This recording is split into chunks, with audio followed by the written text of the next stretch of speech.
બોલ બોલ ને તો એવી જગ્યાએ અને એવા એવા કાણા કરીશ ને કે જીવન જીવવાનું માંડી વાળીશ બોલ એ કબૂલ કર કે ખૂન તે કર્યું છે સાલા બોલ नहीं साहब मैंने कुछ नहीं किया मत मारो એ ગાને ગાને- દેસાઈ! અરે બંધ કરો, મરી જશે. ક્યારના મચી પડ્યા છો. અરે રાઠોડ સાહેબ અરે પેલો મોઢામાં મગ ભરીને બેઠો છે એક શબ્દ નથી બોલતો દેસાઈ, પહેલા મને એ કહો કે કેટલા વર્ષ થયા પોલીસની નોકરીમાં? સાહેબ મને 1.5 વર્ષ ને આ કેટલામાં મર્ડર કેસ છે? સર મર્ડર કેસના મામલે હજી હું થોડો વર્જિન છું ના એટલે આ મારા મર્ડરનો પહેલો જ કેસ છે હા, એટલે જ રહીને તમારી અંદર માતાજી આવતા લાગે છે. અરે ઘાણે કર, ઘાણ નકો કર. બધા જ મચી પડ્યા છો. અરે બીજા ઘણા કામ છે આપણી પાસે. અરે કોર્ટનો ટાઈમ થઈ ગયો છે. બહાર આવો. પેલા આને કોર્ટ લઈ જાઓ. જાઓ.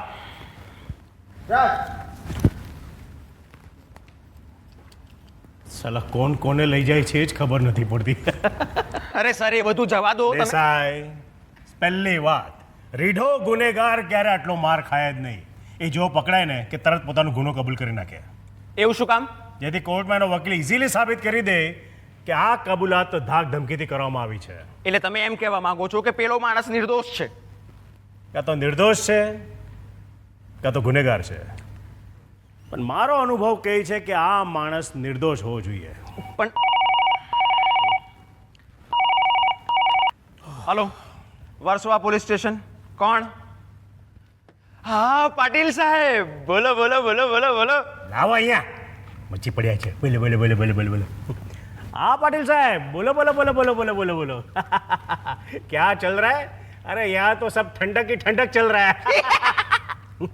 हाँ बोलो. શું હતું? શું? Poonawala murder case? હા એની પર જ કામ ચાલુ છે. શું? Don't tell me. રિયલી? અરે પણ અમે તો એક સસ્પેક્ટને એરેસ્ટ પણ કર્યો છે. બાબુ ઉસ્તાદની ગેંગના માણસનું કામ છે એવો અંદેશો છે. ક્રાઇમ બ્રાન્ચને પૂનાવાલા મર્ડર કેસમાં પુરાવા મળ્યા છે. કોની પકડાઈ ગયો? ઓ વેરી ગુડ. એનો સ્કેચ છે. એક કામ કરો ને, અમને એનો સ્કેચ ફેક્સ કરો ને, ત્યાં સુધી એની બેઝિક ડિટેલ આપો ને એટલે અમે કામ આગળ ચાલુ કરીએ.